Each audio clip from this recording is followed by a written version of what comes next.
మహారాణి పారాని పాదాలకే నాడు మన్ను అంటనీయక నడిచేటి దారుల్లో నా గుండె పోబాట పరుచుకుంది మెత్తగా.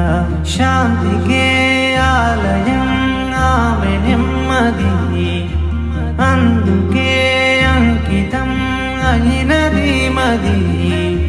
మహిసీమలో ఇన్ని మరుమల్లె గంధాలు, మునుపెన్నడు లేని మృదువైన గానాలు, మొదటి బలపు కథలు తెలుపు గేయమై తీయగా స్వరములు పాడగా.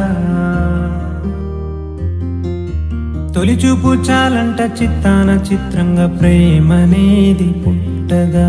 10 మంది అంటుంటే విన్నాను ఇన్నాళ్ళు నమ్మలేదు బొత్తిగా. ఆ కళ్ళలో ఆ నవ్వులో మహిమ ఏమిటో, ఆ కాంతిలో ఈనాడే నా ఉదయమైనదో. సుకుమారమే ఆమె చెలికత్తె కాబోలు, సుగుణాలకే ఆమె తలకట్టు కాబోలు. చెలియ చలువ చెలిమి కొరకు ఆయువే ఆశగా తపమును